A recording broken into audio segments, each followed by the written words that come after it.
Kyle Farischian était un jeune Américain de seulement 18 ans. Il étudiait pour aller à l'université et dans son temps libre, il s'était trouvé un nouveau travail pour enfin gagner son propre argent. De nature timide, il avait demandé à faire les horaires de nuit, mais malheureusement, c'est à 3 h du matin, alors qu'il était seul dans le magasin, qu'il va se retrouver face à un homme avec de très mauvaises intentions. Pour tout savoir sur la triste et mystérieuse histoire de Kyle Farischian, lançons-nous maintenant dans la vidéo.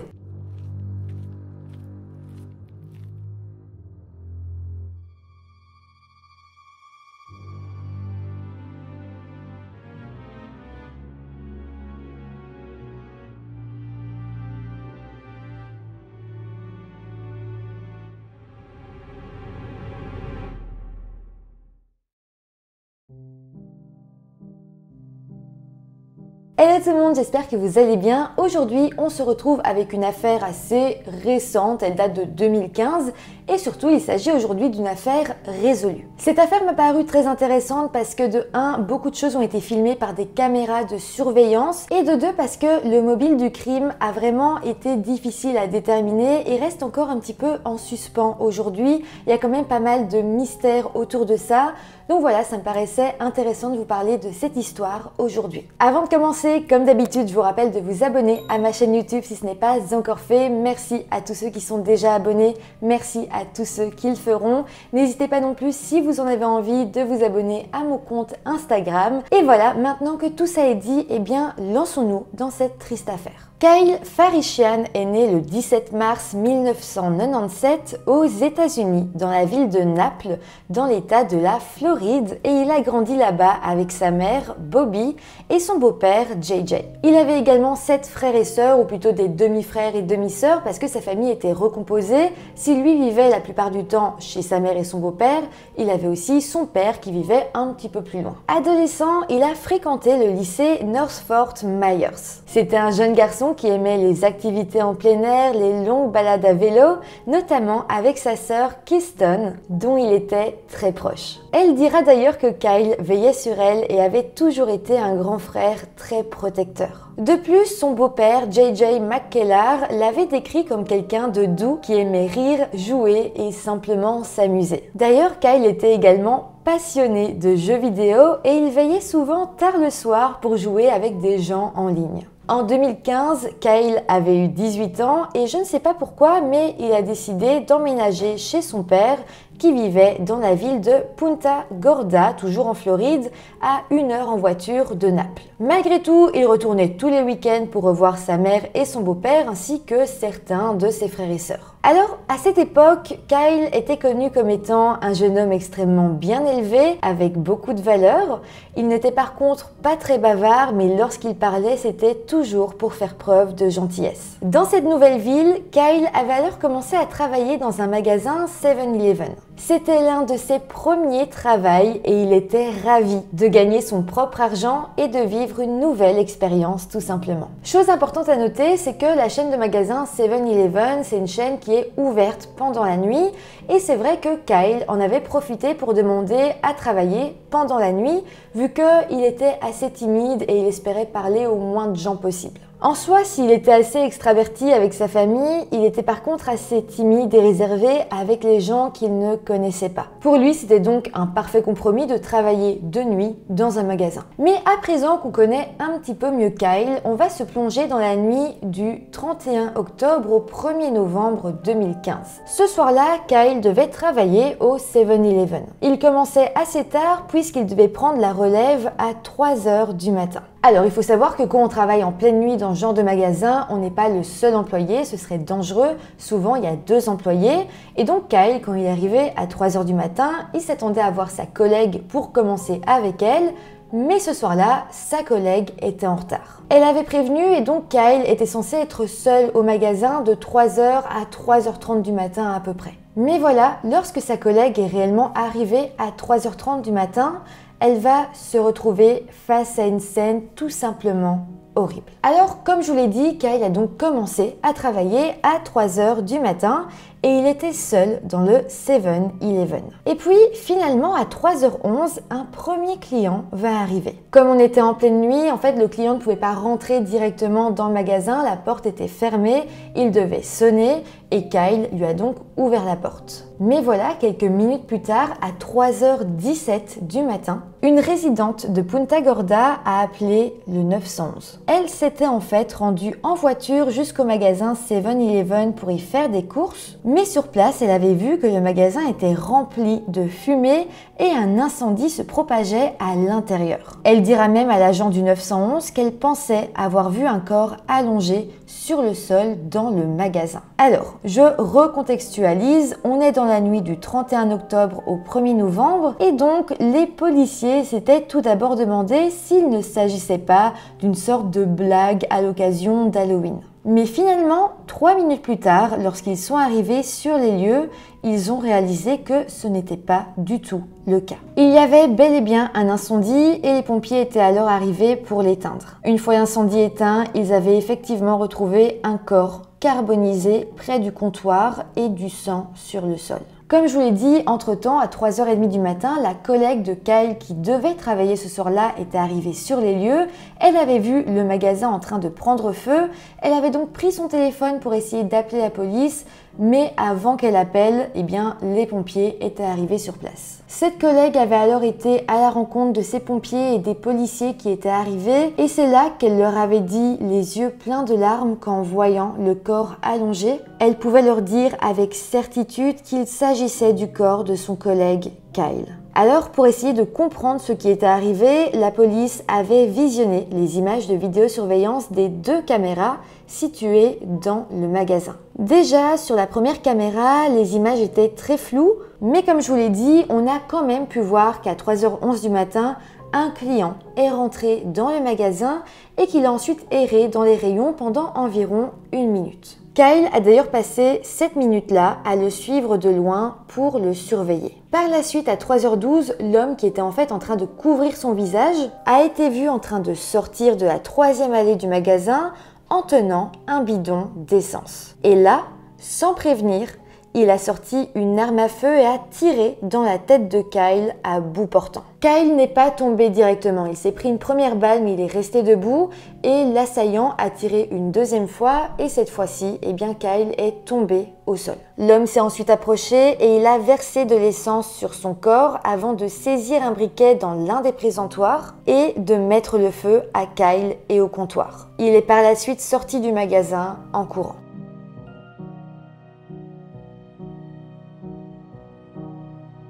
Il s'agissait d'une scène extrêmement brutale et si insensible que les policiers ont été horrifiés et sont même restés un moment silencieux. Ils diront d'ailleurs plus tard que c'était quelque chose d'assez traumatisant à regarder, de voir quelqu'un faire quelque chose de si horrible sans sembler réfléchir, sans sembler hésiter et surtout sans aucune raison. L'un des détectives a même qualifié cette scène comme étant une exécution planifiée. Mais parlons à présent de la 2e caméra. Sur celle-ci, l'image était beaucoup plus claire et en plus de ça, il y avait du son. On y voyait alors très clairement le suspect sonner à l'entrée du magasin et puis pénétrer à l'intérieur. On comprendra aussi grâce à ces images que le tireur n'a pas adressé le moindre mot à Kyle. En soi, les 2 sons qu'on entend, c'est tout d'abord la sonnette pour rentrer dans le magasin.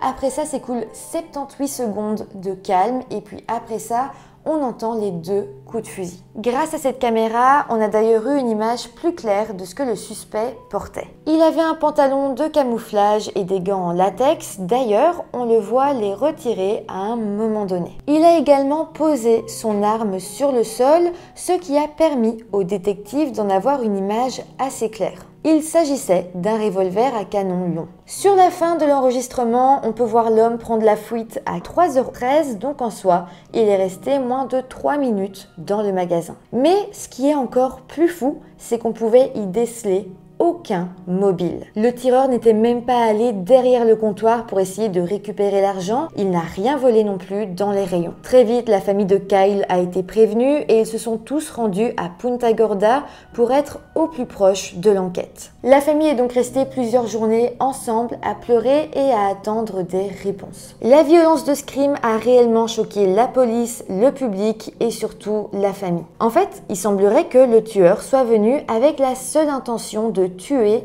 et rien d'autre. Des crimes de genre, c'est quand même quelque chose de très rare et c'est d'ailleurs très difficile à imaginer parce que en tant qu'être humain, on cherche des réponses, on cherche des raisons, on a besoin de savoir pourquoi quelqu'un commet un acte aussi horrible, même si ce sont de mauvaises raisons. Mais ici, ce qui est vraiment frustrant, c'est que on ne sait pas pourquoi cet homme a fait ça. La police a longuement enquêté sur la vie de Kyle et ses fréquentations et en soi, il n'avait aucun ennemi ni même aucun problème avec qui que ce soit. C'était un garçon calme, il jouait à ses jeux vidéo, passait du temps en famille et travaillait, rien de plus. Suite à ça, une récompense de 11 000 $ a été offerte et la police a demandé à toute personne qui aurait pu voir ou entendre quelque chose, aussi insignifiant soit-il, de se manifester. En parallèle de ça, les enquêteurs ont réussi à retrouver la femme qui avait appelé le 911 à 3h17 la nuit du drame. Elle s'appelait Chelsea et les autorités lui ont demandé de venir répondre à quelques questions. En fait, elle avait été l'une des suspectes des enquêteurs car après avoir appelé la police pour signaler l'incendie et un potentiel corps allongé à l'intérieur du magasin, elle était tout simplement partie. Elle n'avait même pas pris le temps d'attendre l'arrivée des secours. Lors de l'interrogatoire, Chelsea avait donc expliqué que cette nuit-là, elle et son petit ami étaient venus acheter des cigarettes, mais qu'après avoir vu toutes ces flammes et ce corps allongé dans le magasin, ils avaient pris peur. Ils diront que oui, ils avaient appelé les secours parce qu'ils ne voyaient pas partir sans prévenir personne. Par contre, ils avaient également eu très peur que le feu se propage ou encore que celui qui avait fait ça soit toujours là et s'en prenne à eux. Ça, c'était donc l'explication de Chelsea pour essayer d'expliquer le fait qu'elle était partie avant l'arrivée des secours. Alors, les enquêteurs étaient quand même pas très convaincus par son explication. Mais finalement, après avoir interrogé son petit ami qui s'appelait Alex, les enquêteurs ont semblé cette fois-ci être convaincus que le couple n'avait pas grand-chose à voir dans le drame, ils étaient juste arrivés là au mauvais endroit, au mauvais moment. De plus, ils avaient aussi bel et bien compris que la scène avait traumatisé le couple, tout autant qu'elle avait traumatisé beaucoup de personnes dans la ville. Au final, la police avait donc des images du tueur grâce aux caméras de surveillance, mais il n'avait aucune piste solide pour le retrouver. On aurait pu croire que grâce à ces images, l'enquête aurait été très vite, qu'on aurait pu retrouver le tireur, mais non. Et ça, c'était assez frustrant et d'ailleurs, ça l'était d'autant plus pour la famille de Kyle. Le beau-père de Kyle a d'ailleurs déclaré « Même si c'était mon beau-fils, il était mon fils. Ne sachant pas qui lui a fait ça, c'est là que mon côté paternel a été dévoré vivant. Car en tant que père, j'avais le sentiment que j'avais besoin de savoir qui avait fait ça à l'un de mes enfants. » Les enquêteurs ont alors tenté d'élargir la recherche. Ils ont également demandé de l'aide à des équipes de police voisines en espérant pouvoir trouver plus d'indices. D'ailleurs, c'est à ce moment-là qu'une équipe de police va interroger la gérante du 7-Eleven et à ce moment-là, une véritable piste va se dégager. La gérante s'appelait Laurie et c'est là qu'elle va expliquer à la police que plusieurs semaines avant que l'incident ne se produise, un homme était arrivé dans le magasin pour acheter un pack de bière et ce soir-là, c'était justement Laurie, la gérante, et Kyle qui étaient au comptoir. Laurie se rappelle que lorsque l'homme était venu pour payer ses bières, elle lui avait demandé de sortir sa carte d'identité afin de contrôler son âge. Mais là, bizarrement, pour une raison assez quelconque, l'homme avait refusé. C'est assez bizarre qu'il ait refusé parce que l'homme avait l'âge légal pour acheter cette bière, c'était juste la procédure de demander la carte d'identité,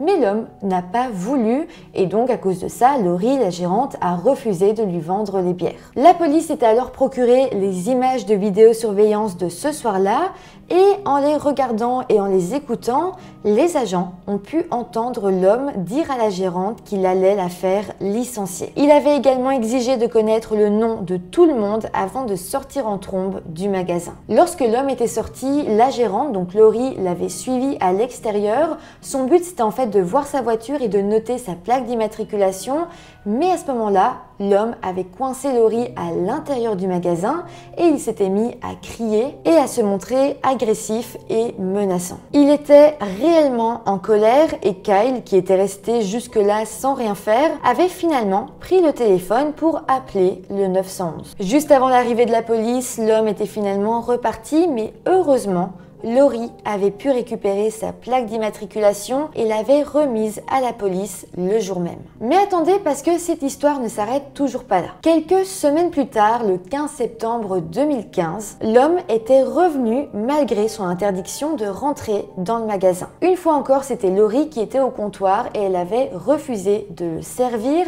et en plus de ça, elle avait rappelé une nouvelle fois la police. D'ailleurs, après avoir appelé la police, Lori était sortie en dehors du magasin. L'homme, lui, était reparti à sa voiture et là, une fois au volant, comme pour faire peur à Lori, il avait foncé à toute vitesse sur elle et s'était arrêté juste avant de la percuter. Et puis après ça, il s'était simplement enfoui, encore une fois, à toute vitesse. Mais donc voilà, à présent que Kyle avait été assassiné, les enquêteurs se sont alors très sérieusement demandé si cet homme n'était pas celui qui avait tiré sur Kyle et qui avait mis le feu au magasin. Comme je vous l'ai dit, Lori avait noté le numéro de la plaque d'immatriculation de cet homme. Ce fut donc assez facile pour les enquêteurs de le retrouver. Le suspect s'appelait Michael Russo, il avait 28 ans et habitait juste au coin du 7-Eleven. Les policiers avaient alors regardé les images de vidéosurveillance de la nuit du drame et les avaient comparées aux images de vidéos de surveillance montrant Michael Russo quelques semaines auparavant en train de s'énerver et de menacer Lori, donc la gérante. Évidemment, la nuit du meurtre de Kyle, l'homme était masqué. Mais tout de même, la police a pu noter que Michael Russo et cet homme avaient à peu près la même carrure et la même façon de marcher, c'est-à-dire que tous les deux semblaient boiter un petit peu du pied gauche. À partir de là, la police était assez sûre que le suspect qu'ils recherchaient était Michael Russo, mais il fallait à présent trouver d'autres éléments de preuve pour en être sûr. Déjà, selon un témoin, le lendemain de la fusillade, Michael avait minutieusement nettoyé sa voiture. C'était quand même assez étrange et ça renforçait l'idée de la police qu'il s'agissait d'une piste solide. Suite à ça, le 3 novembre, un mandat avait été obtenu pour que la police puisse faire une fouille au domicile de Michael et c'est à ce moment-là que les agents vont comprendre qu'il semblait réellement très dangereux. Sa maison était en fait pleine d'armes et de munitions diverses. Il y avait également une boîte blanche avec des gants en latex, les mêmes que ceux que portait l'assassin de Kyle. D'ailleurs, les agents avaient retrouvé un gant en latex partiellement fondu dans l'une des poubelles. Mais ce n'est pas tout, ils avaient retrouvé de nombreux bidons d'essence rouge à l'extérieur de la maison et justement, là encore, le bidon d'essence que le tueur avait avec lui était rouge. Par contre, et ça c'est dommage, mais la police n'avait pas retrouvé chez Michael l'arme qui avait servi au crime. C'est quand même assez embêtant parce que cette arme aurait pu être une preuve très importante. Ce qui est également assez embêtant, c'est qu'en soi, même après avoir fouillé sa maison ainsi que sa voiture de fond en comble, les enquêteurs n'avaient trouvé strictement aucune preuve physique le reliant concrètement au magasin. Évidemment, la police était bien convaincue que Michael Russo était le suspect principal, mais malheureusement, il n'avait tout simplement pas assez d'éléments pour obtenir un mandat d'arrêt. Par la suite, 6 semaines plus tard, toute la communauté avait décidé de se rassembler pour rendre hommage à Kyle et pour que la police se rende compte que tout le monde attendait justice. Tous les habitants de Punta Gorda et de Port Charlotte s'étaient alors réunis autour de concerts, d'hommages et d'un repas pour tous, repas offert par un petit restaurant local. Et puis, grâce aux nombreux dons, la récompense pour toute information qui permettrait d'arrêter le coupable a augmenté à 200 000 $.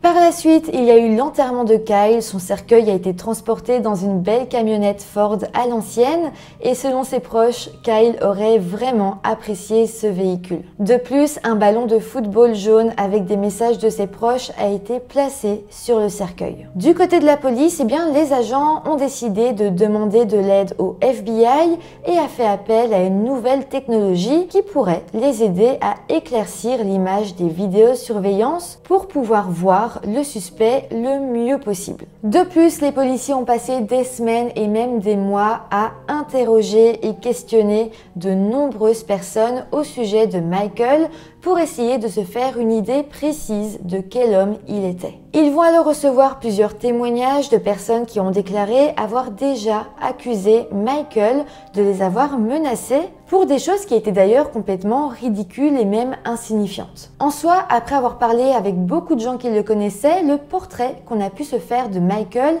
c'était qu'en soi, c'était un homme vraiment colérique, rancunier et qui était vraiment agressif, parfois pour vraiment des broutilles. Ses voisins ont également déclaré que Michael était très fier de sa grande collection d'armes à feu, il la montrait très souvent et racontait à tout le monde l'histoire de chaque arme et sa provenance. De plus, ses voisins ont souvent dit que Michael se vantait très souvent que son arme préférée était un revolver à canon long, donc le même type que celui utilisé pour tuer Kyle. Mais ce n'est pas tout, les voisins avaient d'ailleurs confirmé que Michael sortait très souvent ce revolver à canon long, mais que bizarrement, depuis le meurtre de Kyle, il ne l'avait plus jamais sorti. Autre chose que les voisins diront avoir remarqué, c'est que quelques jours après le meurtre, au moment où les images de vidéosurveillance montrant le suspect dans le 7-Eleven avaient été diffusées au grand public, eh bien Michael Russo semblait avoir essayé de changer d'apparence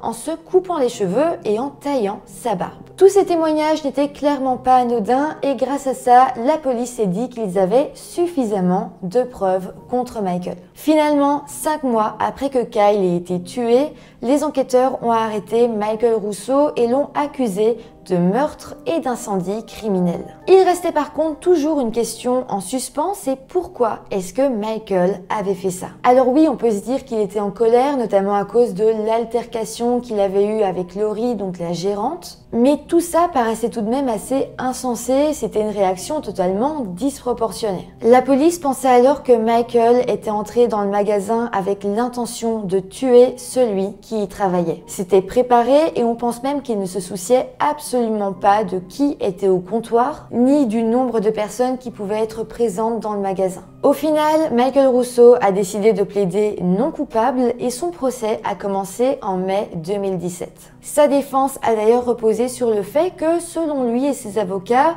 les preuves contre lui n'étaient que circonstancielles et aucune d'entre elles n'était réellement solide. Malgré tout, au procès, l'accusation appuiera sur le fait qu'il avait la même morphologie, la même taille et la même façon de marcher que le tueur. De plus, on avait trouvé chez lui des bidons d'essence, des gants à latex et surtout, il était la seule personne à avoir réellement eu des problèmes avec ce magasin alors que le 7-Eleven était ouvert depuis 4 ans. C'est la seule personne avec qui quelque chose s'était mal passé. Mais bon, l'avocat de Michael Russo a déclaré au jury que ce n'était tout simplement pas suffisant, qu'il n'y avait pas de vraies preuves, pas de fibres, pas de cheveux et surtout pas d'ADN. Malgré tout et au grand soulagement de tous, en juillet 2017, Michael Russo a finalement été reconnu coupable et condamné à la prison à vie pour le meurtre au 2e degré avec 30 ans supplémentaires pour incendie criminel au 1er degré. Ses avocats ont par contre déposé une requête pour un nouveau procès, mais pour le moment, eh bien, ça n'a rien donné. Sinon, si vous vous demandez, après le procès, il a été annoncé que le magasin 7-Eleven où le drame s'était passé